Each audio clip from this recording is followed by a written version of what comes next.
आज मैं आपको 10 ऐसी बातें बताने जा रहा हूं जो इंसान को भीतर से भर देती है, बिना चिल्लाए, बिना कोई जोर लगाए। ये 10 शब्द नहीं, 10 रास्ते हैं और हर रास्ते पर चुप्पी खड़ी है, इंतजार कर रही है। पहला रास्ता है धैर्य, जहां हर उत्तर को पकने में अपना समय लगता है, जैसे फल को मीठा होने में।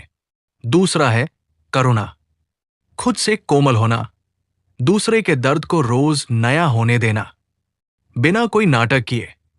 तीसरा क्रोध पर नियंत्रण, यानी आग को मुट्ठी में नहीं बल्कि जमीन पर डाल देना, इतनी धीरे कि जले कुछ न, बस रोशनी हो।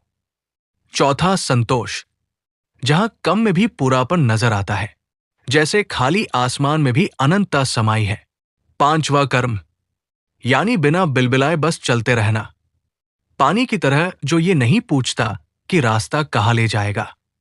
छठा वर्तमान में जीना, वो सबसे अनमोल क्षण, जिसका न कोई भूत से पछतावा है, न भविष्य से डर। सातवां नींद और मानसिक शांति, जब सारे विचार थक कर बैठ जाते हैं और इंसान बस सांस लेने भर रह जाता है। असली शांति वही खुलती है, अंधेरे और चुप्पी में। आठवां अहंकार छोड़ना, जैसे कोई मीनार खुद ही तय कर ले कि मैं इतना ऊपर हूं कि मुझे गिरना ही आता है। नौवां सेवा और प्रेम, बिना किसी नोटबुक में लिखे, बिना किसी से कहे, बस ऐसे देना जैसे बादल बिना मोल बरसता है। और 10वां आत्मज्ञान, कोई चीखना चिल्लाना नहीं, बल्कि जब सारे प्रश्न अपने आप घुल जाते हैं मिट्टी की तरह और तुम बचते हो सिर्फ एक खामोश मुस्कान के साथ। अब बस एक बात याद रखनी है, ये 10 रास्ते एक ही नदी के घाट है, न कोई छोटा है न बड़ा। तुम बस बैठ जाओ किसी एक के किनारे, बाकी सब अपने आप चलकर आएगा। आइए बिना शब्दों के शुरू करते हैं। धीरे, बहुत धीरे। भाग 1, धैर्य को समझना उल्टे नजरिए से। धैर्य का नाम सुनते ही अक्सर हमारे मन में एक सीधा सादा चित्र बनता है। कोई व्यक्ति चुपचाप बैठा है, बिना हिले, बिना बोले, बस इंतजार कर रहा है। लेकिन क्या धैर्य सिर्फ इंतजार का नाम है? नहीं, इंतजार तो सिर्फ धैर्य का बाहरी कवर है। असली धैर्य तो उस इंतजार के अंदर जो कुछ चल रहा होता है। वो है समझदारी से कुछ न कर पाने की ताकत। जब दूसरा गलत बोल रहा हो और तुम्हारे अंदर का हर अणु चीख रहा हो कि जवाब दो, तब भी अपनी जीभ को शांत रखना। जब हालात बिगड़ रहे हों और सब कह रहे हो अब कुछ करो, तभी रुकना और पूछना, क्या करूं या क्या न करूं? यही धैर्य है। धैर्य कमजोरी नहीं है, ये एक ऐसा धनुष है जिसे खींच कर रखा गया है, पर तीर अभी नहीं छोड़ा। और जो जानता है तीर कब छोड़ना है, वो कभी जल्दी में नहीं होता। भाग 2, धैर्य की एक साधारण पर कभी न सुनी गई कहानी। सोचिए, एक छोटा सा बीज जमीन के अंदर पड़ा है, उसके ऊपर मिट्टी है, पत्थर है, कभी सूरज नहीं पहुंचता, कभी पानी सीमित मिलता है। बीज क्या करता है? क्या वह चिल्लाता है? क्या वह दीवारों से टकराता है? नहीं, वो बस धीरे धीरे अपनी जड़ें फैलाता है। 1 दिन, 2 दिन, महीने, और फिर अचानक एक सुबह वो मिट्टी फोड़कर बाहर आ जाता है। लेकिन सबसे दिलचस्प हिस्सा यह है, बीज को नहीं पता था कि वो आम का पेड़ बनेगा या नीम का। उसे बस इतना पता था, मुझे बढ़ना है, जल्दी नहीं, रुकना भी नहीं। इसलिए धैर्य का पहला नियम है, परिणाम से मोह छोड़ो, पर कर्म से प्रेम रखो। यानी तुम ये तय नहीं कर सकते कि फल कब आएगा, लेकिन तुम ये तय कर सकते हो कि आज तुम सींचोगे या नहीं। भाग 3, जहां धैर्य टूटता है, वहां क्या होता है? अधीरता कोई पाप नहीं है, लेकिन वो एक जल्दबाजी में लिखा गया पत्र है, जिसे बाद में पढ़कर पछताना पड़ता है। अधीरता से बोला गया वाक्य 10 साल का रिश्ता तोड़ देता है। अधीरता से लिया गया फैसला एक अच्छी नौकरी को बर्बाद कर देता है। अधीरता से छोड़ा गया रास्ता ठीक उसी दिन बदल जाता है जब मंजिल सामने होती है। सबसे बड़ा नुकसान ये नहीं कि काम रुक जाता है। सबसे बड़ा नुकसान है हम अपने मन की शांति गवा बैठते हैं, और जिसके पास मन की शांति नहीं, उसके पास कुछ नहीं। भाग 4 धैर्य बढ़ाने का एक असरदार नया तरीका। अक्सर लोग कहते हैं धैर्य रखना सिखाओ, लेकिन कोई नहीं बताता कि धैर्य आता कैसे है। मैं आपको एक बिल्कुल नया अभ्यास बताता हूं। इसका नाम है एक सांस का धैर्य। जब भी लगे कि अब और नहीं रुका जा सकता, बस एक गहरी सांस लो और उस एक सांस के अंदर पूछो, क्या मेरे पास इस एक सांस के बराबर भी ठहरने की जगह है? हर बार जवाब आएगा हां। तो बस एक सांस रुको, फिर दूसरी, तीसरी। धीरे धीरे तुम पाओगे तुमने कोई जंग नहीं जीती, तुमने सिर्फ तूफान को अपने अंदर से गुजर जाने दिया, बिना टूटे। भाग 5 असली धैर्य का लक्षण। जो व्यक्ति सच में धैर्यशील हो जाता है, वो दिखने में औरों जैसा ही लगता है। वो काम करता है, बातें करता है, हंसता है, रोता भी है, लेकिन उसके अंदर एक गहरा विश्वास बैठ जाता है, जो होगा अच्छे के लिए होगा, और होने में जितना समय लगेगा उतना ही सही है। वो समय को दुश्मन नहीं, दोस्त मानता है। वो पूछता नहीं कब होगा, वो कहता है जब होगा तब मैं वहां मौजूद रहूंगा। समापन। आज से क्या करें? आज से बस एक छोटा सा संकल्प ले। जहां भी अधीरता आए, वहां चुप होकर अपनी कल्पना में एक बीज की तस्वीर बनाए। वो बीज अंधेरे में है, पर हिल नहीं रहा। वो जानता है बसंत आएगा। धैर्य का मतलब ये नहीं कि तुम कमजोर हो। धैर्य का मतलब है तुम इतने मजबूत हो कि बिना तोड़े सह सकते हो, बिना चिल्लाए ठहर सकते हो, बिना हारे रुक सकते हो। और यही धैर्य एक दिन सबसे बड़ा विस्फोट करेगा, तुम्हारी सफलता का, शांति का और मुस्कान का। भाग 1 करुणा को फिर से परिभाषित करना। जब भी करुणा का नाम आता है, मन में एक मुरलीधर कृष्ण का चेहरा आता है, या कोई संत जो दूसरों के दुख में रो रहा है, या फिर मां जैसा कोई चेहरा जो बच्चे के घाव पर हाथ फेर रहा है। लेकिन करुणा का असली अर्थ थोड़ा और गहरा है। करुणा वो विधा है जिसमें तुम दूसरे के दर्द को अपना बनाकर भी उसमें डूबते नहीं। हां, ये सुनने में थोड़ा अजीब लगेगा। अक्सर हम सोचते हैं करुणा का मतलब है कि दूसरे का दुख देखकर हम रो पड़े। लेकिन असली करुणा वो है जहां तुम दर्द को समझते हो, पर उससे तुम्हारा अपना दिल जख्मी नहीं होता, बल्कि वो दर्द तुम में एक कोमलता पैदा करता है, जैसे मिट्टी के ठीक बीच से फूटता हुआ पानी का सोता। सच्ची करुणा रोना नहीं है। सच्ची करुणा है दूसरे के दर्द के बावजूद शांत खड़े रहने का साहस। भाग 2 एक अनसुनी कहानी, बूढ़े पेड़ की करुणा। सोचिए, एक बहुत पुराना पेड़ है। उसकी छाव में हजारों लोग आए। कोई रोया, कोई हंसा, कोई लड़ा, कोई माफी मांगी। पेड़ कभी कुछ नहीं बोला। एक दिन एक आदमी ने पेड़ से पूछा, तुम्हें कभी गुस्सा नहीं आता? तुम्हारी छाल काटी जाती है, तुम्हारी लकड़ी तोड़ी जाती है, फिर भी तुम चुप हो? पेड़ ने कहा, मैं चुप नहीं हूं, मैं करुणा हूं। मैं जानता हूं जो मुझे काट रहा है वो अपने अंदर के सूखे जंगल से परेशान है, इसलिए मैं उसका दर्द ले लेता हूं, पर उसे वापस नहीं लौटाता। मैं घाव रखता हूं, पर जहर नहीं। यही करुणा की परिभाषा है। जब तुम दूसरे के दर्द को समझते हो, तो तुम उसे कम नहीं करते, तुम उसे अपने भीतर संभाल लेते हो, बिना टूटे। भाग 3 करुणा का पहला पात्र, खुद। सबसे बड़ी भूल जो हम करते हैं, हम दूसरों पर करुणा लुटाते हैं, पर खुद पर नहीं। थके होने पर भी काम करते हैं, क्योंकि छुट्टी कमजोरी है। दुखी होने पर भी हंसते हैं, क्योंकि दिखाना ठीक नहीं। गलती होने पर खुद को कोसते हैं, क्योंकि सख्ती जरूरी है। लेकिन सुनिए, जो खुद पर करुणा नहीं कर सकता, वो दूसरे पर सच्ची करुणा कभी नहीं कर सकता, क्योंकि जिस कुएं में पानी ही नहीं, वो दूसरों को प्यास कैसे बुझाएगा? तो करुणा का पहला कदम है अपने आप से कोमलता से बात करना। अपने आप से कहना, मैं थक गया हूं, मुझे आराम चाहिए। मैंने गलती की है, मैं इंसान हूं। मुझे रोना है और ये सही है। जब तुम खुद से दयालु हो जाते हो, तुम्हारे अंदर एक मिठास घुलने लगती है और वही मिठास फिर दूसरों तक बिना बताए पहुंच जाती है। भाग 4, करुणा का एक नया व्यावहारिक अभ्यास। लोग कहते हैं करुणा आनी चाहिए, लाई नहीं जा सकती। ये आधा सच है। करुणा आती है, लेकिन उसके आने के लिए दरवाजा खोलना हमें सीखना पड़ता है। मैं आपको एक सरल अभ्यास बताता हूं। इसका नाम है बिना शब्दों का हाथ।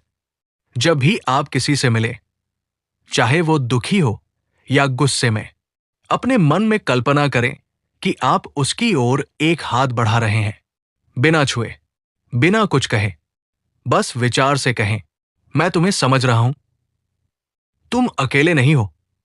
ये एक छोटा सा अभ्यास है, लेकिन बहुत गहरा असर करता है। धीरे धीरे आप देखेंगे, आपके सामने वाला व्यक्ति बदले न बदले, आप जरूर बदल गए हैं।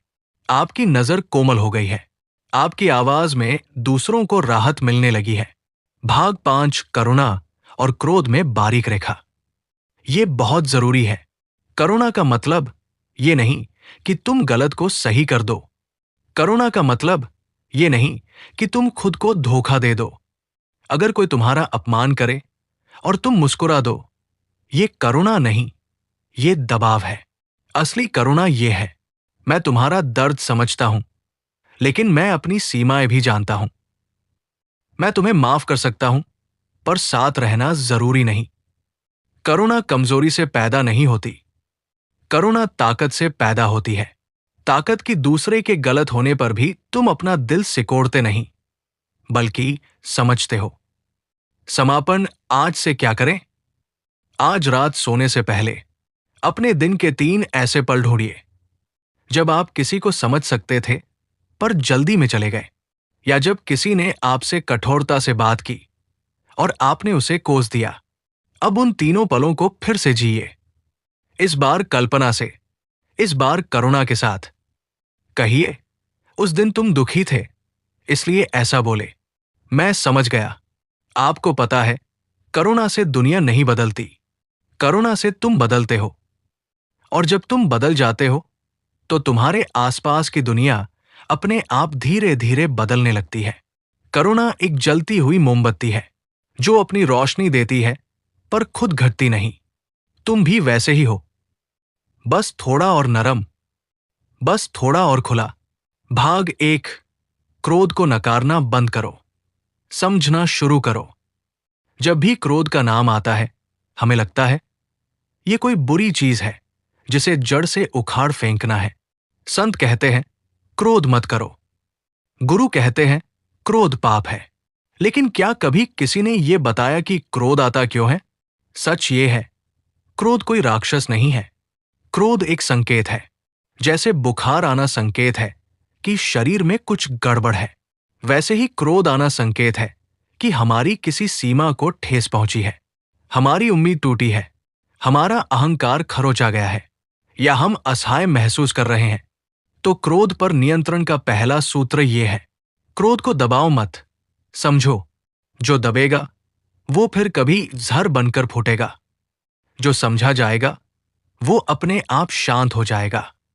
भाग 2, एक कहानी जो क्रोध की असली ताकत बताती है। एक बार एक ऋषि के पास एक युवक आया। युवक बोला, मुझे बहुत गुस्सा आता है, मैं तोड़ फोड़ कर बैठता हूं, मुझे शांति दीजिए। ऋषि ने कहा, ठीक है, कल सुबह आना। युवक अगले दिन आया। ऋषि ने उसे एक लोहे की रॉड दी और कहा, इसे गरम करो। बहुत गरम, जलने लगे। युवक ने वैसा ही किया, रॉड सुर्ख लाल हो गई। ऋषि ने कहा, अब इसी रॉड से उस पत्थर पर एक सीधी लकीर खींचो। युवक ने कोशिश की, रॉड से लकीर बन गई, पत्थर पर एक स्थायी निशान बन गया।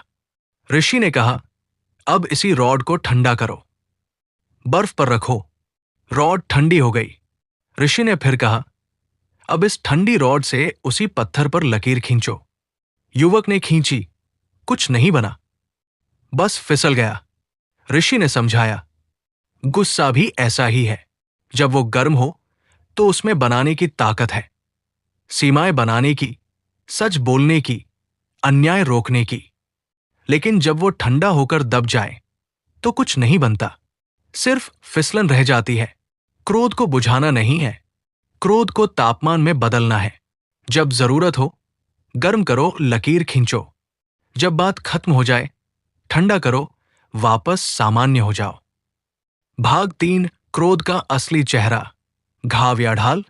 अक्सर जो लोग बहुत जल्दी गुस्सा हो जाते हैं वे कमजोर नहीं होते, वे ज्यादा संवेदनशील होते हैं। उनके भीतर पुराने दर्द बैठे होते हैं जिन्हें किसी ने सुना नहीं। बचपन में दबाया गया बच्चा बड़ा होकर चिल्लाने लगता है।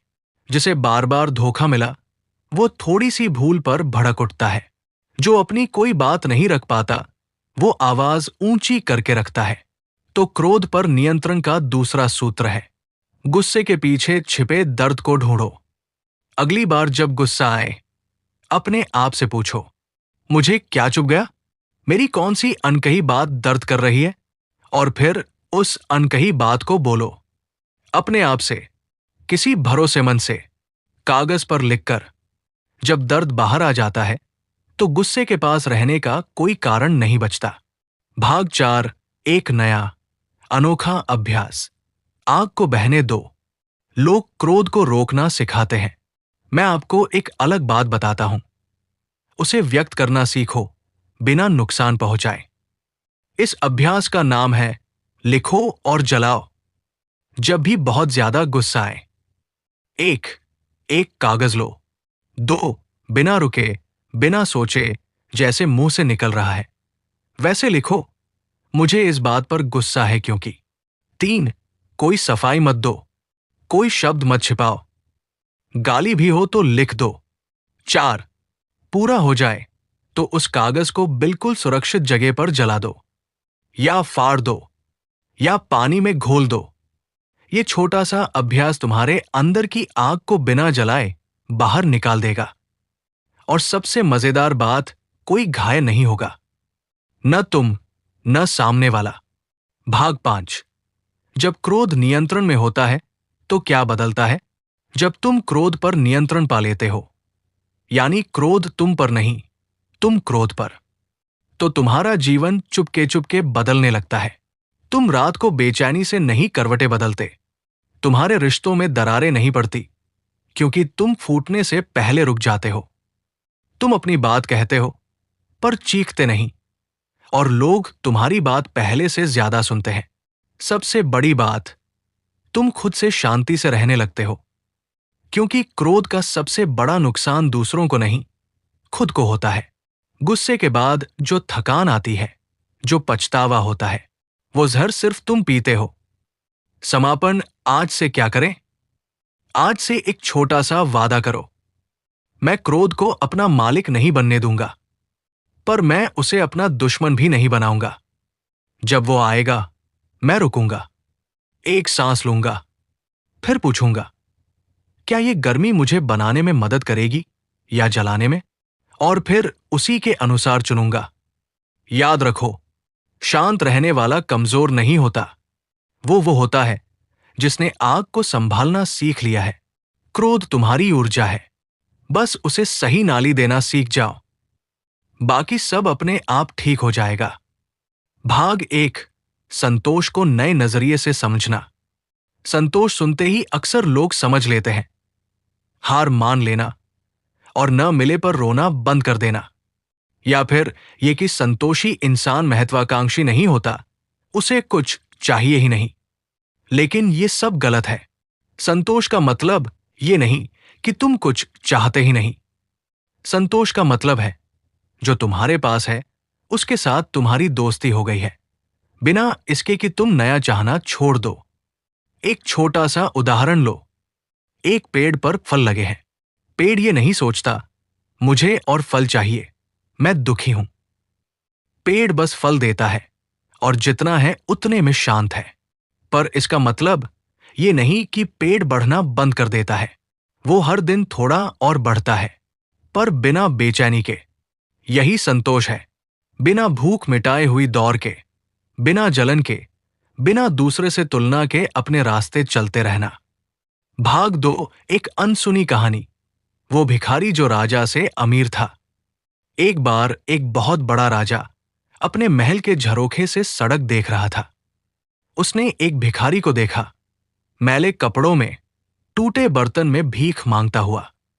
पर भिखारी के चेहरे पर एक मुस्कान थी, वैसी मुस्कान जो राजा के चेहरे पर महीनों नहीं आई थी।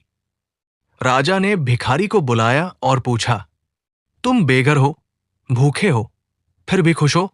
मेरे पास सब कुछ है, पर मैं रात को सो नहीं पाता। तुम्हारा राज क्या है? भिखारी ने कहा, राजन, मेरे पास कुछ नहीं है, इसलिए मुझे खोने का डर भी नहीं है। तुम्हारे पास सब कुछ है, इसलिए तुम्हें कभी कम न लगने का डर है। मैं सुबह उठता हूं तो एक रोटी मिल जाए, दिन अच्छा गुजर जाता है। तुम सुबह उठते हो तो 100 व्यंजन बनते हैं, फिर भी लगता है कुछ तो रह गया। राजा चुप हो गया। उस दिन उसने समझा, संतोष चीजों में नहीं है, संतोष चीजों को देखने के नजरिए में है। जिसके पास 100 कमरे हो पर हर कमरे में बेचैनी हो, वो गरीब है। जिसके पास एक कोना हो पर उस कोने में शांति हो, वो अमीर है। भाग 3, संतोष का सबसे बड़ा दुश्मन, तुलना। हम दुखी इसलिए नहीं है कि हमारे पास कम है, हम दुखी इसलिए है कि किसी और के पास ज्यादा है। आज के जमाने में हर कोई दिखा रहा है, नया घर, नई कार, नया शरीर, नई नौकरी, और हम बैठे बैठे अपनी जिंदगी को दूसरे के इंस्टाग्राम से तोलने लगते हैं। भूल जाते हैं, जिसकी तस्वीर देख रहे हो, उसने वो तस्वीर खींचने से पहले 3 घंटे लगाए होंगे। उसकी असली जिंदगी भी उतनी ही उलझी है जितनी तुम्हारी। संतोष का एक सूत्र याद रखो, तुलना जहां शुरू होती है, संतोष वही खत्म हो जाता है। और सबसे बड़ी तुलना तो हम अपने आज से अपने कल की करते हैं। पिछले साल मेरे पास इतना था, इस साल कम है। मेरे दोस्त की शादी को 3 साल हो गए, मेरी अभी तक नहीं हुई। लेकिन क्या तुमने कभी सोचा, तुम जहां हो वहां पहुंचने के लिए तुम्हारे अतीत ने कितनी मेहनत की थी? उस वक्त तुम्हें लगता था, बस इतना मिल जाए, बस इतना हो जाए, फिर खुश रहूंगा। और वो मिल गया, फिर भी खुश नहीं हो। समस्या चीजों की नहीं, आदत की है। नए मिलते ही पुराने को भूल जाने की आदत। भाग 4, संतोष का एक अनोखा अभ्यास। अभी का हिसाब। लोग कहते हैं, संतोष आता नहीं, सिखाया नहीं जा सकता। पर मैं कहता हूं, संतोष एक अभ्यास है। जैसे तैरना सीखना पड़ता है, वैसे संतोष सीखना पड़ता है। ये रहा एक नया अभ्यास। 5 चीजें अभी। रोज रात को सोने से पहले बिना फोन, बिना किताब, बस बैठो और अपने आप से पूछो, उन 5 चीजों के नाम बताओ जो तुम्हारे पास अभी है, जिनके बिना कल तुम परेशान हो जाओगे। उदाहरण के लिए, 1, मेरे पास सांस लेने की क्षमता है। 2, मेरे पास एक छत है, चाहे छोटी हो। 3, मेरे पास एक इंसान है जो मेरी बात सुन लेता है। 4, मेरे पास आंखें हैं जो आज सूरज देख सकी। 5, मेरे पास 2 हाथ हैं जो कुछ बना सकते हैं। ये सूची बहुत छोटी लगेगी, पर इसे रोज लिखो। 3 हफ्ते बाद देखना, तुम्हारा ध्यान उस चीज से हटकर जो तुम्हारे पास नहीं, उस तरफ लगने लगेगा जो तुम्हारे पास है।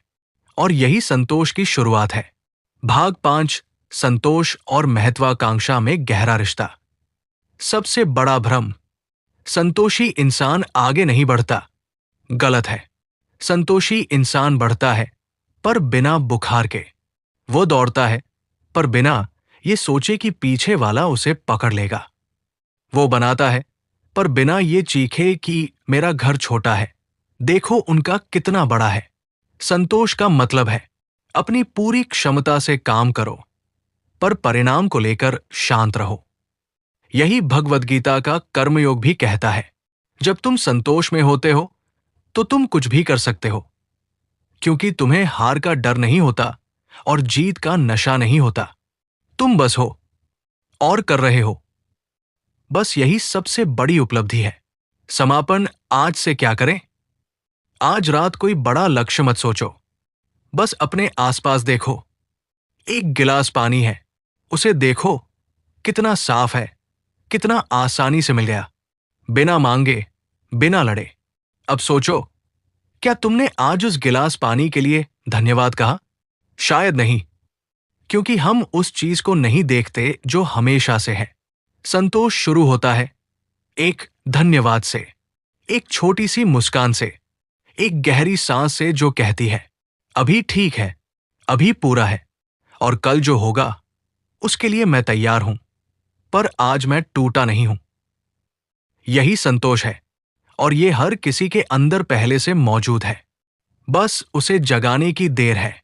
भाग एक, कर्म को उसके असली रूप में देखना। जब भी कर्म शब्द सुनते हैं, ज़हन में कुछ इस तरह की तस्वीरें आती हैं।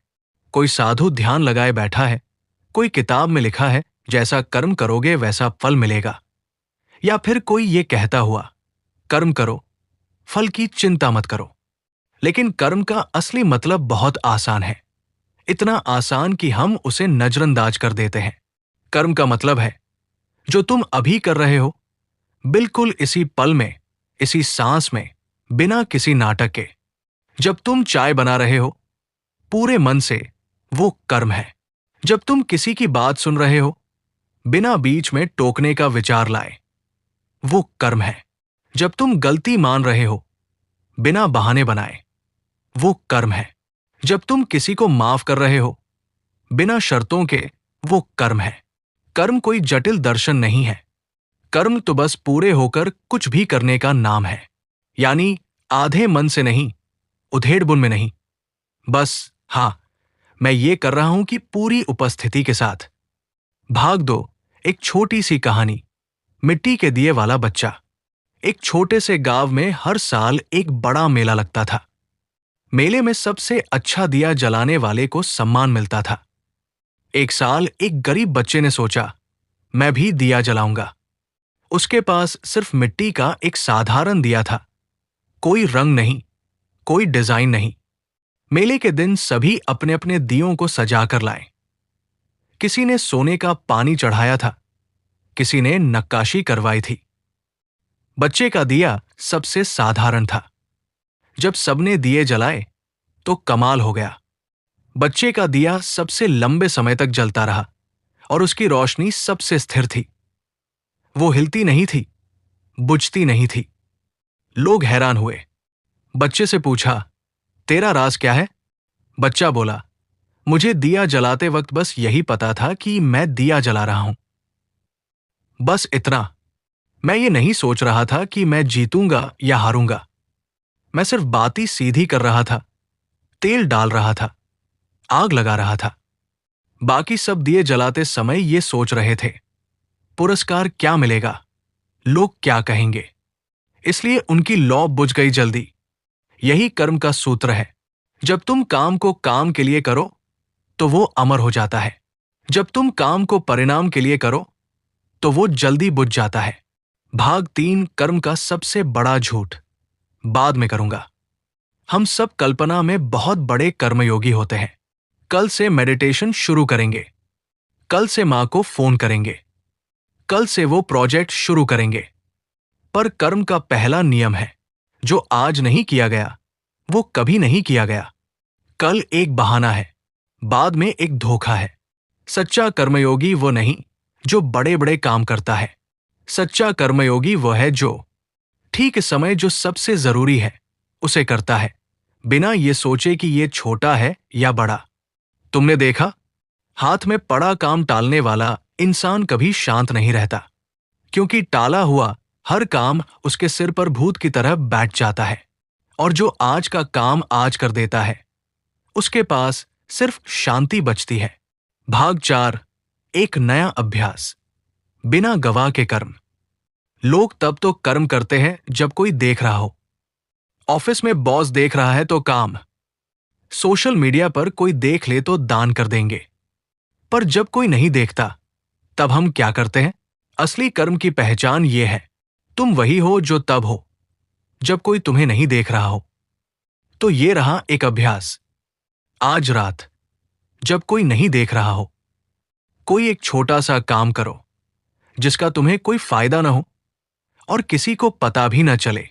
उदाहरण के लिए, घर की बालकनी में सूखे पौधे को पानी देना, फुटपाथ पर बैठे कुत्ते के पास एक कटोरी पानी रख देना, अपनी डायरी में एक पन्ने पर लिखना, मैंने आज किसी को जज नहीं किया। ये छोटा सा अभ्यास तुम्हें दिखा देगा। कर्म कोई भीड़ के सामने का नाटक नहीं है। कर्म तो तुम्हारी आत्मा की रोज की सांस है, बिना ताली, बिना फोटो, बिना लाइक। भाग 5 कर्म और फल का रहस्य। गीता में कहा गया है, कर्म करो, फल की चिंता मत करो। लेकिन इसका मतलब ये नहीं कि फल नहीं मिलेगा। फल मिलेगा ही, पर तब मिलेगा जब तुम फल के बारे में सोचना बंद कर दोगे। ये थोड़ा उल्टा लगता है ना? समझते हैं, जब तुम फल के बारे में सोचते हो तो तुम्हारा आधा दिमाग वहां चला जाता है, मुझे मिलेगा या नहीं। तब तुम वर्तमान कर्म में पूरे नहीं रहते, और अधूरे मन से किया गया कर्म कभी अच्छा फल नहीं देता। लेकिन जब तुम बिना फल की चिंता के कर्म करते हो तो तुम्हारी सारी ऊर्जा उसी एक बिंदु पर लग जाती है। तब कर्म इतना शक्तिशाली हो जाता है कि फल खुद तुम्हारे पीछे दौड़ने लगता है। यानी फल की चिंता छोड़ने से फल मिलने की संभावना बढ़ जाती है। यही कर्म का गणित है। समापन आज से क्या करें? आज से बस एक नियम बनाओ, मैं जो भी करूं उसे करते वक्त मैं पूरा रहूंगा। चाहे वो दांत साफ करना हो या कोई बड़ा फैसला लेना हो, जो कर रहा हूं उसी में रहूंगा, पहले में नहीं, बाद में नहीं। और हर काम के बाद एक बार कहना, मैंने अपना कर्म किया, अब जो होगा देखूंगा, पर अभी मैं शांत हूं। बस इतना कर दो। दुनिया नहीं बदलेगी शायद, पर तुम जरूर बदलोगे। और जब तुम बदलते हो तो तुम्हारी दुनिया भी बदलने लगती है, चुपके से, धीरे धीरे, पर पक्के तौर पर। कर्म का असली फल कोई पुरस्कार नहीं है। कर्म का असली फल है इस पल में पूरे होकर जीने का सुख, और वो सुख कोई भी चुरा नहीं सकता। भाग 1, वर्तमान को फिर से समझना। वर्तमान में जियो, ये सुनना बहुत आसान है। ये वाक्य हमने हजारों बार पढ़ा, सुना, दोस्तों से कहा, सोशल मीडिया पर देखा। लेकिन क्या सच में कोई बता सकता है वर्तमान में जीने का मतलब क्या है? क्या मतलब है जब कोई कहता है अभी में रहो? क्या मतलब है हाथ में चाय का कप हो और तुम केवल चाय पी रहे हो? न तुम्हारा मन कल की मीटिंग में है, न परसों के बिल में। वर्तमान में जीने का सबसे सही और आसान फॉर्मूला यह है, जो हो रहा है बस उसे होने दो। उसके साथ मत लड़ो, उससे भागो मत, उसे पकड़ो मत, बस उसमें घुल जाओ।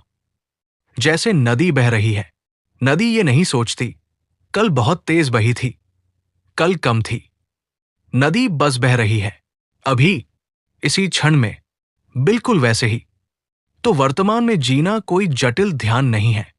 ये तो बस अपने विचारों को उनकी यात्रा पर जाने देना है और खुद यहां रहना है। भाग 2, एक कहानी।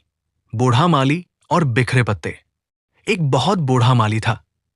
उसने अपनी सारी जिंदगी एक बगीचे में पौधे लगाने, पानी देने और मुरझाए पत्ते हटाने में बिता दी थी। एक दिन उसका पोता आया और बोला, दादू, तुम रोज सुबह उठकर पुराने पत्ते हटाते हो, शाम को फिर से गिर जाते हैं, फिर सुबह हटाते हो, थकते नहीं हो? बूढ़ा माली हंसा और बोला, बेटा, मैं पत्ते इसलिए नहीं हटाता कि कल फिर न गिरे। मैं पत्ते इसलिए हटाता हूं कि आज बगीचा साफ दिखे। कल के पत्ते कल आएंगे। आज के पत्ते आज हटाने हैं। मैं कल के पत्ते की चिंता नहीं करता, वो अभी गिरे ही नहीं, और कल जो गिरेंगे उन्हें मैं कल हटा लूंगा। यही वर्तमान में जीने की असली समझ है। कल की समस्या को आज मत खरीदो। जो अभी नहीं है उसका दुख भी मत लो। जो अभी है बस उसे देखो, उसे करो, उसे जियो। भाग 3, वर्तमान से भागने के 3 रास्ते। हम सब वर्तमान से भागते हैं, हमें पता भी नहीं चलता। पहला रास्ता, अतीत का घर। उसने मेरे साथ बुरा किया, मैंने गलती कर दी थी, काश उस दिन ऐसा न किया होता। हम वहां घंटों बैठे रहते हैं, पर अतीत का दरवाजा अंदर से बंद है। तुम अंदर जा सकते हो, पर बदल नहीं सकते। दूसरा रास्ता, भविष्य का सपना। जब मेरे पास इतने पैसे होंगे, तब मैं खुश रहूंगा। जब मेरी शादी हो जाएगी, तब सब ठीक होगा। ये भी एक जाल है, क्योंकि जब आता है, तो एक नया जब बन जाता है। तीसरा रास्ता, फोन की दुनिया। सबसे खतरनाक, खाना खाते हुए रील देखना, बच्चे से बात करते हुए इंस्टाग्राम, सोने से पहले अनगिनत वीडियो। हम वहां तो है, पर है नहीं। शरीर यहां, मन कहीं और। वर्तमान में जीना शुरू होता है इन तीनों रास्तों को पहचानने से। बस पहचान लो कि तुम अभी कहां हो। इतना ही काफी है। पहचान खुद ही बदलाव लाती है। भाग 4, एक नया अभ्यास। 2 मिनट का ठहराव। कोई बड़ा ध्यान नहीं करना है, कोई माला नहीं फेरनी है, कोई ओम नहीं गाना है। बस ये करो, दिन में कम से कम 3 बार, बिना किसी वजह के, पूरे 2 मिनट के लिए रुक जाओ। पहली बार, सुबह चाय बनाते समय। बस चाय की केतली को देखो, भाप को, आवाज को, बिना फोन उठाए। दूसरी बार, दोपहर में खिड़की से बाहर देखो। एक पेड़ को ढूंढो, उसकी हर हिलती डाली को गिनो। तीसरी बार, रात को बिस्तर पर लेटने से पहले अपने हाथ की हथेली को देखो, उसकी रेखाओं को, सांस को महसूस करो। ये 2 मिनट का ठहराव तुम्हें बताएगा, वर्तमान कोई दूर की बात नहीं है। वर्तमान यही है, तुम्हारी सांस में, तुम्हारी चाय में, तुम्हारी खाली निगाह में। बस तुमने उसे देखना छोड़ दिया था। भाग 5, वर्तमान का सबसे बड़ा रहस्य। लोग पूछते हैं, वर्तमान में रहूं तो योजना कैसे बनाऊं? भविष्य के लिए कैसे सोचूं? बहुत अच्छा सवाल है। वर्तमान में जीने का मतलब ये नहीं कि तुम कल के लिए न सोचो। वर्तमान में जीने का मतलब है, कल की योजना बनाओ, पर कल की चिंता मत करो। अंतर समझो, योजना बनाना, मुझे कल ये करना है, इसके लिए आज ये तैयारी करूंगा। ये वर्तमान का कर्म है। चिंता करना, कल पता नहीं क्या होगा, अगर नहीं हुआ तो। ये वर्तमान से भागना है, यानी तुम अपने हाथ में जो है, आज का काम, आज की तैयारी, वो करो। बाकी को छोड़ो, जो तुम्हारे हाथ में नहीं, उसकी फिक्र तुम्हारे बस की नहीं। यही वर्तमान का सूत्र है। हाथ में है वही करो, जो हाथ में नहीं उसे जाने दो। समापन आज से क्या करें? आज रात, सोने से ठीक पहले, अपनी आंखें बंद करो, अपने शरीर को महसूस करो। कहाँ दर्द है, कहाँ हल्कापन है। अपनी सांस को सुनो, वो आ रही है, जा रही है। कहो, मैं यहां हूं, अभी हूं। फिर एक बात याद करो, आज दिन भर में किसी एक पल को जब तुम पूरे थे, चाहे वो 2 सेकंड का ही क्यों न रहा हो, जब न अतीत था न भविष्य, बस वो पल था। उस पल को नमन करो, क्योंकि वही तुम्हारा असली घर है। बाकी सब सिर्फ मेहमान है, विचार, यादें, सपने। तुम तो बस अभी हो, और अभी के अलावा कुछ भी सच नहीं है। भाग 1, नींद को अनदेखा करने की कीमत। आज की दुनिया में नींद को कमजोरी समझ लिया गया है। फुल स्लिप का मतलब हो गया है आलसी। कम सोना का मतलब हो गया है प्रोडक्टिव। लोग शेखी बघारते हैं, मैं तो 4 घंटे में निकल जाता हूं। लेकिन सच्चाई यह है, नींद कोई विलासिता नहीं है। नींद तुम्हारे शरीर का रिपेयर मोड है। जैसे तुम फोन को चार्ज करने के लिए रात भर लगाते हो, वैसे ही तुम्हारा दिमाग और दिल रात भर अपने आप को साफ करते हैं, बिना तुम्हें पता चले। जब तुम नींद कम करते हो, तो तुम ये कह रहे हो, मैं अपने शरीर से ज्यादा चालाक हूं। लेकिन शरीर कभी नहीं भूलता, वो हर कम घंटे की नींद का हिसाब रखता है। चिड़चिड़ापन बनकर, फैसले लेने में गलती बनकर, अचानक आया गुस्सा बनकर, और सालों बाद बीमारी बनकर। भाग 2, एक कहानी। वो राजा जिसे नींद नहीं आती थी। एक बार एक बहुत शक्तिशाली राजा था। उसके पास सब कुछ था, सोने के बर्तन, हाथी, घोड़े, सैनिक। पर एक चीज नहीं थी, नींद। हर रात वो करवटें बदलता, महल के नौकर दौड़ते, मालिश करवाता, दूध पीता, कुछ नहीं होता। सुबह उठता तो चेहरे पर थकान, आंखों में लाली, जुबान पर चिड़चिड़ापन। एक दिन उसके दरबार में एक साधु आया। राजा ने कहा, मुझे नींद दो, तुम्हारे पास जो चाहिए ले लो। साधु ने कहा, राजन, नींद कोई चीज नहीं है जो दी जा सके। नींद तो तब आती है जब तुम होने देते हो। बताओ, सोने से पहले तुम्हारे मन में क्या चलता है? राजा बोला, मैं सोचता हूं, कल दुश्मन ने हमला कर दिया तो मेरा बेटा राज्य संभाल पाएगा? करीबी सलाहकार तो सच्चा है ना? साधु हंसा, राजन, तुम्हारा बिस्तर युद्ध के मैदान से भी ज्यादा भरा हुआ है। तुम उन समस्याओं के साथ सोते हो जो अभी हुई ही नहीं। जब तुम नींद को अनुमति नहीं देते तो नींद तुम्हें छोड़कर किसी और के पास चली जाती है जो उसका स्वागत करता है। उस रात राजा ने पहली बार कोशिश की, जो कल होगा उसे कल देखूंगा, आज बस सांस लेनी है, और वो सो गया। नींद का पहला सूत्र यही है, नींद तब आती है जब तुम अपने विचारों से युद्ध करना बंद कर देते हो। भाग 3, मानसिक शांति का नींद से गहरा रिश्ता। नींद और मानसिक शांति एक ही सिक्के के दो पहलू हैं। जब मन शांत होता है, नींद अपने आप आती है, और जब नींद पूरी होती है, मन अपने आप शांत हो जाता है। लेकिन हम फंस गए हैं एक चक्र में।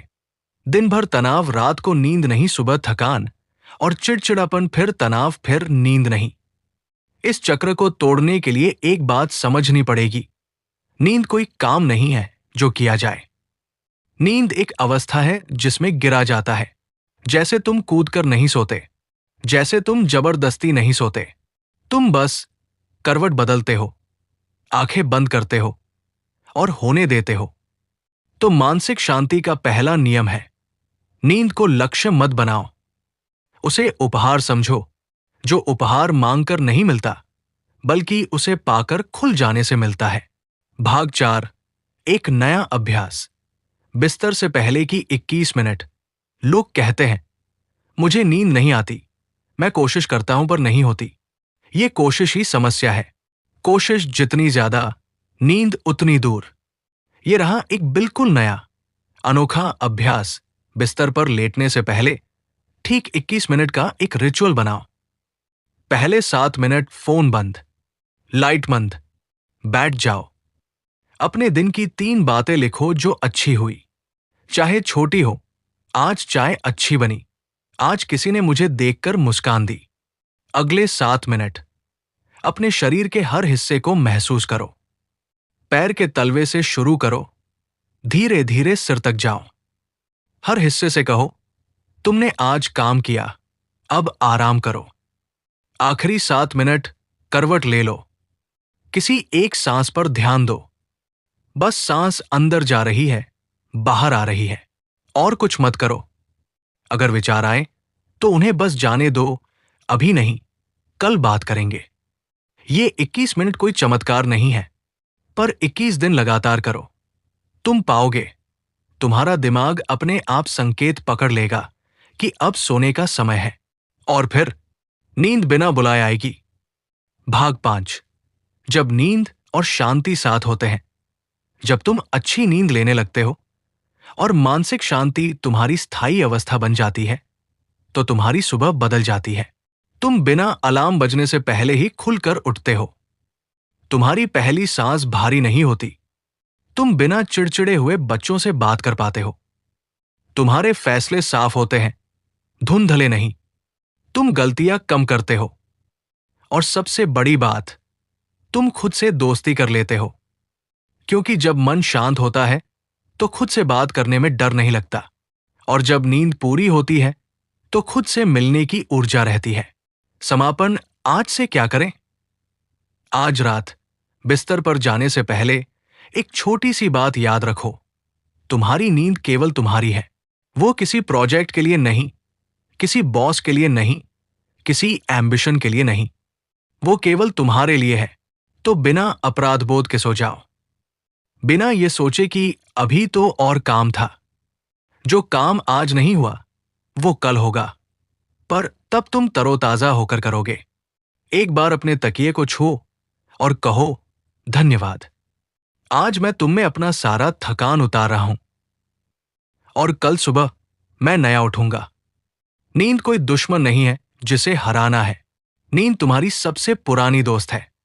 बस उसे अंदर आने दो। दरवाजा खुला रखो, रोशनी बंद करो और जाने दो अपने आप को तुम कहाँ जा रहे हो, ये जाने बिना भी। और फिर देखना, जब नींद पूरी होगी, शांति अपने आप तुम्हारे दरवाजे पर दस्तक देगी, बिना बजाए घंटी। भाग 1। अहंकार को पहचानना दुश्मन नहीं। जैसे ही अहंकार छोड़ना सुनते हैं, एक तस्वीर बनती है। कोई साधु माथे पर चंदन लगाए, सब कुछ छोड़कर जंगल में बैठ गया, या फिर कोई व्यक्ति अपना सब कुछ दान कर देता है, मैं कुछ नहीं कहता हुआ। लेकिन असल जिंदगी में अहंकार छोड़ने का मतलब ये नहीं है कि तुम अपनी कीमत गिरा दो। अहंकार छोड़ने का मतलब है खुद को बीच से हटा देना, पर खुद को मिटाना नहीं। थोड़ा गहरे समझते हैं, अहंकार कोई राक्षस नहीं है।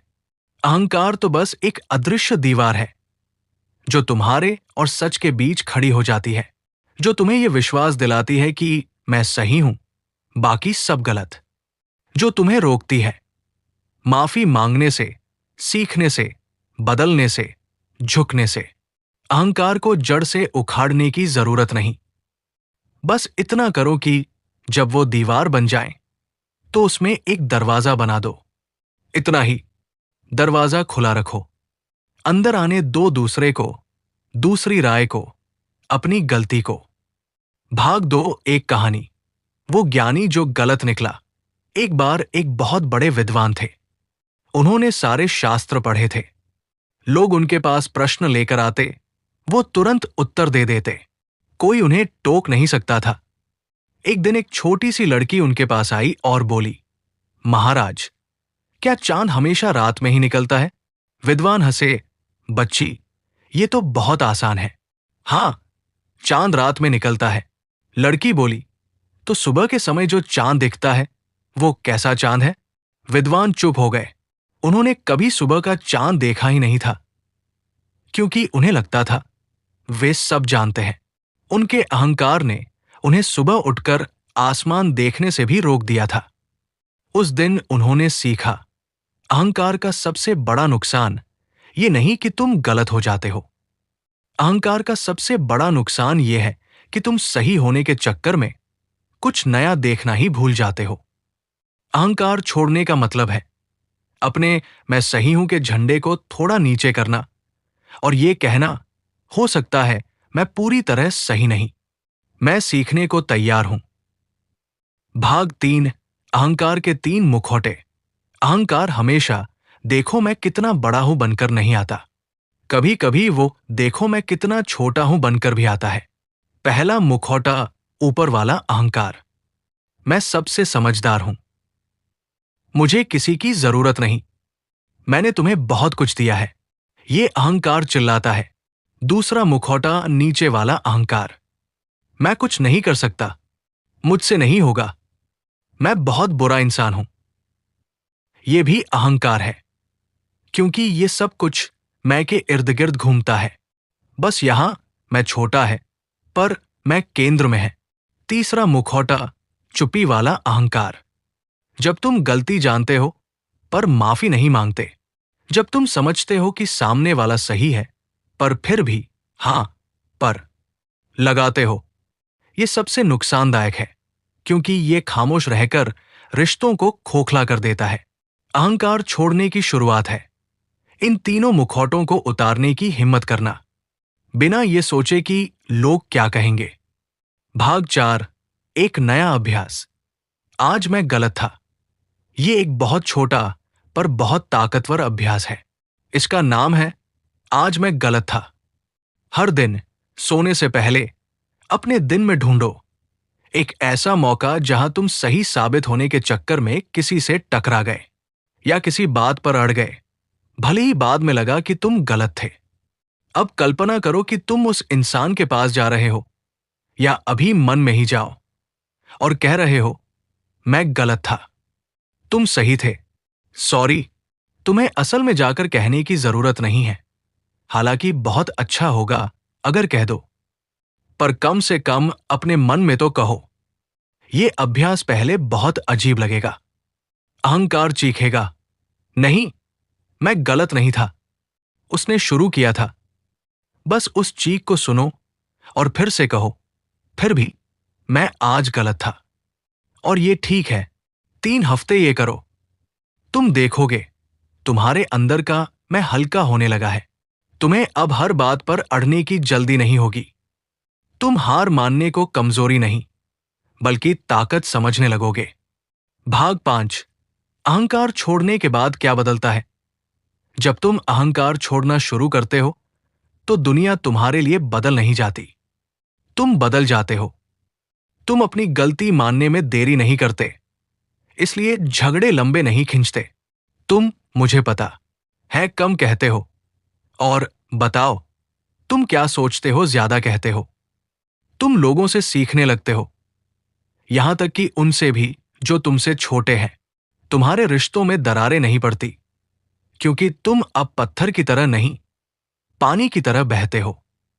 और सबसे बड़ी बात, तुम खुद से हंस सकते हो, अपनी मूर्खता पर, अपनी जिद पर, अपने मैं पर। अहंकार छोड़ने का फल कोई पुरस्कार नहीं है। अहंकार छोड़ने का फल है हल्कापन, जैसे कोई बोझ उतर गया हो जिसे तुम पहचानते भी नहीं थे। समापन आज से क्या करें? आज रात अपने तकिए से एक बात पूछो, क्या मैं आज किसी एक बात पर अपनी जिद छोड़ सकता था? कहां मैंने अहंकार को जीतने दिया? बस पूछो, जवाब चाहिए नहीं, सिर्फ सवाल तुम्हें जगा देगा।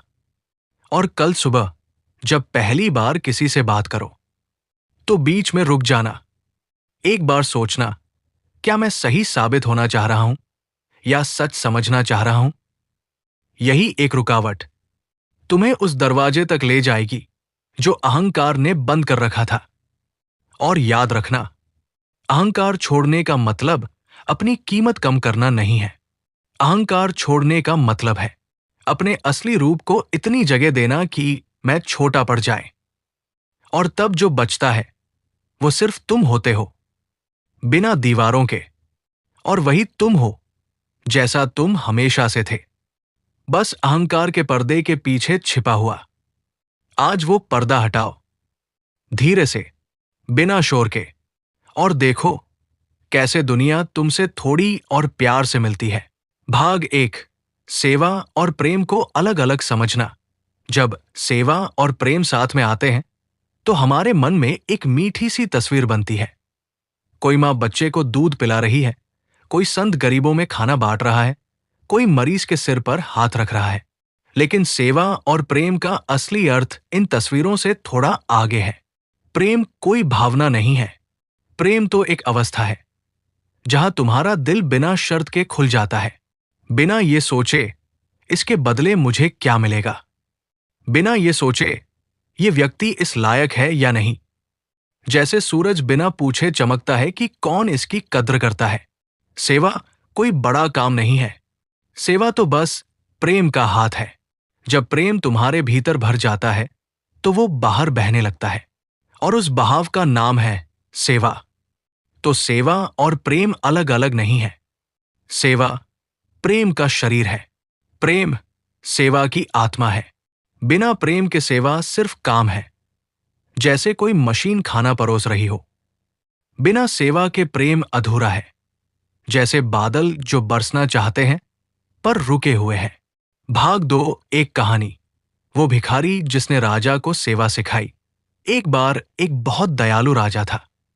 वो हर साल अपने महल के सामने हजारों गरीबों को खाना खिलाता था। लोग उसकी प्रशंसा करते। राजा को बहुत गर्व था। एक दिन राजा ने एक बूढ़े भिखारी को अपने खाने की लाइन में देखा। भिखारी के हाथ में एक छोटा सा केला था। वो केला किसी को देने की कोशिश कर रहा था, पर कोई ले नहीं रहा था। राजा ने पूछा, तुम क्यों परेशान हो? भिखारी बोला, महाराज, ये केला किसी ने मुझे दिया था। मैं भूखा हूं, पर मैं ये केला किसी भूखे को देना चाहता हूं। मुझे अकेले खाने में आनंद नहीं आता। राजा चुप हो गया। उसने सोचा, मैं हजारों को खाना खिलाता हूं, पर मैं ये नहीं जानता कि कौन सच में भूखा है। मैं तो बस नंबर गिन रहा हूं। इस भिखारी के पास एक केला है, पर वो असली सेवा कर रहा है। वो देख रहा है किसे इसकी जरूरत है। उस दिन राजा ने सीखा, सेवा का माप ये नहीं है कि तुमने कितना दिया। सेवा का माप यह है कि तुमने कितने प्रेम से दिया और कितने ध्यान से देखा कि किसे देना है। एक भिखारी का एक केला यदि प्रेम से दिया जाए तो राजा के 1000 भोजन से भी बड़ा है। भाग 3, सेवा और प्रेम के 3 सबसे बड़े झूठ। हम सब सेवा और प्रेम के बारे में बातें करते हैं, पर 3 झूठ हमें असली सेवा करने से रोकते हैं। पहला झूठ, पहले मैं संभल जाऊं, फिर सेवा करूंगा। हम सोचते हैं सेवा के लिए बहुत बड़ा होना पड़ता है, लेकिन सच ये है, सेवा तो छोटी छोटी चीजों से शुरू होती है। एक थका हुआ इंसान भी किसी की बात सुन सकता है। एक गरीब इंसान भी एक मुस्कान दे सकता है। सेवा के लिए पहले पूरा होने की जरूरत नहीं। दूसरा झूठ, सेवा का मतलब पैसे देना है। सबसे बड़ा भ्रम। सेवा तो तब है जब तुम अपना समय देते हो, अपनी उपस्थिति देते हो, अपनी बिना शर्त की मौजूदगी देते हो। किसी को घंटा भर चुपचाप सुन लेना, ये करोड़ों से बड़ी सेवा है। तीसरा झूठ, प्रेम करने से पहले लायक होना चाहिए। हम कहते हैं, वो मेरे जैसा नहीं है, उसने मेरे साथ बुरा किया, उसकी सोच गलत है। प्रेम इन शर्तों को नहीं जानता। प्रेम तो बस एक फूल है जो अच्छे और बुरे दोनों के रास्ते पर बिखर सकता है। इन 3 झूठों को पहचान लेना ही सेवा और प्रेम की ओर पहला कदम है। भाग 4, एक नया अभ्यास। बिना पहचान के देना। ये एक बहुत अलग अभ्यास है। इसका नाम है बिना पहचान के देना। हफ्ते में एक दिन चुनो। उस दिन कोई भी ऐसा काम करो जिससे किसी को फायदा हो, पर कोई ये न जान पाए कि वो काम तुमने किया। उदाहरण के लिए, सुबह उठकर चुपके से बाहर पक्षियों के लिए दाना रख दो।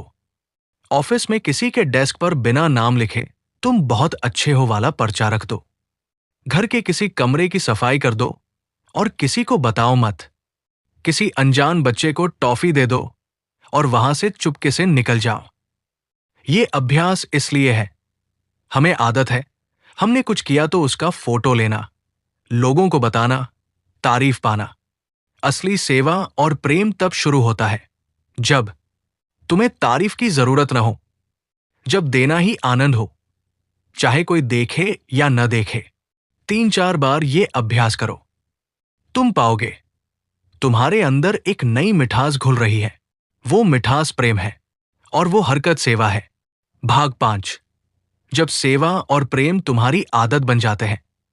जब तुम बिना शर्त देना शुरू कर देते हो तो दुनिया तुम्हें वैसा ही देने लगती है। पर यह कोई लेन देन का गणित नहीं है। असली बदलाव तुम में होता है। तुम दूसरों की तकलीफों को हल्के में लेना बंद कर देते हो। तुम बिना कहे समझ जाते हो कि किसे क्या चाहिए। तुम्हारी आवाज में एक कोमलता आ जाती है, जैसे रुई। लोग तुमसे सलाह नहीं मांगते, पर तुमसे शांति मांगते हैं। और सबसे बड़ी बात, तुम अकेले नहीं रह जाते, क्योंकि जो देता है वो कभी अकेला नहीं होता। दुनिया उसके आसपास अपने आप इकट्ठा हो जाती है, बिना बुलाए। सेवा और प्रेम का सबसे बड़ा रहस्य यह है, जब तुम दूसरों को देते हो तो असल में तुम खुद को भर रहे होते हो। जैसे कोई दिया दूसरा दिया जलाता है पर अपनी रोशनी नहीं खोता। समापन आज से क्या करें? आज रात सोने से पहले अपने दिन को पलट कर देखो। क्या आज तुमने एक बार भी बिना मांगे किसी को कुछ दिया? एक मुस्कान, एक शुभ रात्रि, एक छोटी सी मदद, अगर हां, तो आज का दिन सोना है। अगर नहीं, तो कोई बात नहीं। कल पहली सुबह सबसे पहला काम करो। अपने घर के किसी एक सदस्य को बिना वजह गले लगा लो। बस चुपचाप। कोई बात नहीं करनी। बस प्रेम को हाथों से बहने देना। और याद रखना, सेवा हमेशा बड़ी चीजों में नहीं होती। कभी कभी सबसे बड़ी सेवा है किसी की बात सुन लेना, बिना ये बताए कि तुम्हारे पास कोई हल है। और सबसे बड़ा प्रेम है किसी को वैसे ही स्वीकार कर लेना जैसे वो है, बिना उसे बदलने की कोशिश किए। प्रेम कोई परियोजना नहीं है, सेवा कोई काम नहीं है। ये दोनों तो तुम हो। जब तुम अपने केंद्र में होते हो, तो आज ही शुरू करो। छोटा शुरू करो। एक कटोरी पानी से, एक धन्यवाद से, एक बिना शर्त के मौन उपस्थिति से। बाकी सब अपने आप चलकर आएगा। भाग एक, आत्मज्ञान को तोड़कर समझना। आत्मज्ञान शब्द सुनते ही हमारी आंखों के सामने कोई संत बैठ जाता है। हजारों साल का तप, कोई चमत्कारी प्रकाश, सिर पर प्रभामंडल। लेकिन ये सब नाटक है। असली आत्मज्ञान बहुत साधारण है। इतना साधारण कि हम उसे पहचान ही नहीं पाते। आत्मज्ञान का मतलब नहीं है सब कुछ जान लेना। आत्मज्ञान का मतलब है अपने भीतर उस चीज को देख लेना जो कभी बदलती नहीं। सोचो, तुम्हारा शरीर बदलता है। बचपन, जवानी, बुढ़ापा। तुम्हारे विचार बदलते हैं। सुबह कुछ सोचते हो, शाम को कुछ और। तुम्हारी भावनाएं बदलती हैं। कभी खुशी, कभी गम। पर वो कौन है जो इन सब बदलावों को देख रहा है, जो कह रहा है, मेरा शरीर बूढ़ा हो रहा है, मेरा मन उदास है, मेरे विचार बदल गए। वो कोई जो देख रहा है, वही तुम हो। और उसी को जान लेना, बिना किताबों के, बिना संतों के, बिना मंत्रों के। यही आत्मज्ञान है। आत्मज्ञान कोई सीखने की चीज नहीं है। आत्मज्ञान तो याद करने की चीज है। याद करने की कि तुम वो शरीर नहीं हो, वो मन नहीं हो, वो नाम नहीं हो। तुम तो बस वो शांत निगाह हो जो ये सब देख रही है। भाग दो एक कहानी। वो आदमी जो अपना चेहरा भूल गया। एक बार एक गांव में एक बहुत बड़ा भ्रम था। एक आदमी को लगने लगा, मैं अपना चेहरा भूल गया हूं। वो दर्पण में देखता, ये चेहरा मेरा है या किसी और का। लोग हंसते, पर वो सच में परेशान था। एक बूढ़े संत ने उसे बुलाया और कहा, बेटा, तू जिस चेहरे को ढूंढ रहा है, वो तू नहीं है। तू तो वो है जो इस चेहरे को देख रहा है, जो दर्पण में झांक रहा है, वो तू है। तू वो चेहरा कभी नहीं हो सकता जिसे तू देख रहा है। उस आदमी को झटका लगा। वो हंसा, मैं सालों से वो चेहरा ढूंढ रहा था जो मैं हूं ही नहीं। यही हम सब कर रहे हैं। हम अपने नाम, अपने पद, अपने रिश्ते, अपने गुस्से, अपनी खुशियों को मैं समझ बैठे हैं। और फिर हमें लगता है, मुझे बदलना है, मुझे सुधरना है, मुझे कुछ बनना है। पर जो असली मैं है, वो तो बस देख रहा है। वो पहले से ही शांत है। वो पहले से ही मुक्त है। उसे कुछ बनना नहीं है। उसे तो बस पहचाना जाना है। आत्मज्ञान का पहला सूत्र, तुम वो नहीं हो जो तुम सोचते हो कि तुम हो। तुम तो वो हो जो सोच रहा है। भाग 3, आत्मज्ञान के 3 भ्रम। हम सब आत्मज्ञान को लेकर 3 बड़े भ्रमों में जीते हैं। पहला भ्रम, आत्मज्ञान बहुत मुश्किल है। नहीं, ये इतना आसान है कि तुम इसे कर ही नहीं सकते। तुम सिर्फ इसे हो सकते हो। जैसे तुम सांस लेना नहीं सीख सकते, तुम बस लेते हो। वैसे ही मैं कौन हूं, ये भी सीखने की चीज नहीं, ये तो अनुभव करने की चीज है। दूसरा भ्रम, आत्मज्ञान के बाद सब खत्म हो जाता है। नहीं, आत्मज्ञान के बाद भी तुम गलतियां करोगे, रोओगे, थकोगे। पर तुम्हें पता होगा कि ये सब तुम नहीं हो। तुम बस इस सब के गवाह हो। और ये जानना ही बहुत बड़ी राहत है। तीसरा भ्रम, आत्मज्ञान के लिए संत बनना पड़ता है। गलत। तुम गृहस्थ हो, बाजार जाते हो, काम करते हो, परिवार चलाते हो। फिर भी आत्मज्ञान हो सकता है।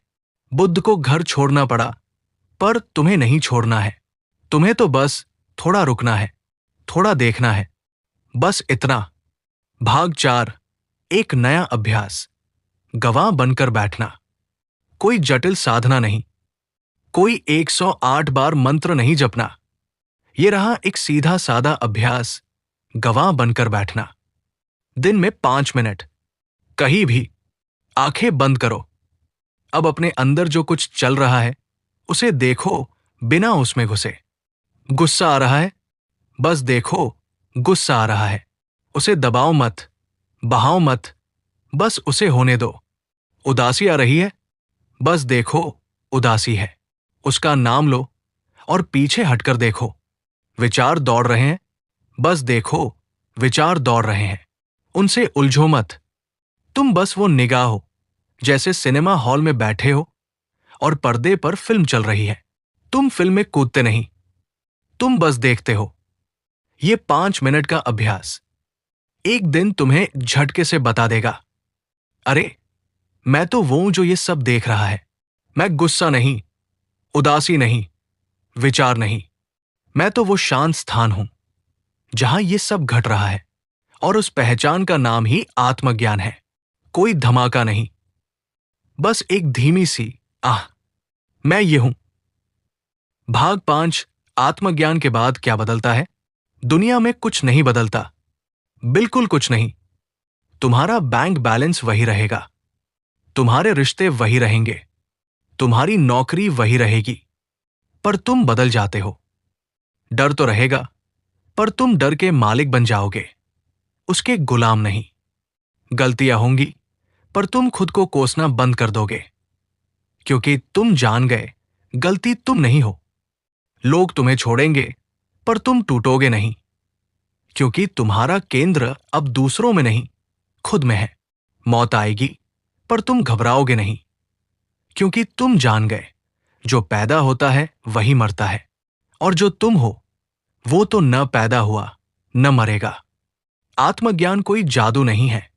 आत्मज्ञान तो बस घबराहट का खत्म हो जाना है, क्योंकि अब तुम जान गए तुम वो नहीं हो जो डरता है, तुम वो हो जो डर को देख रहा है।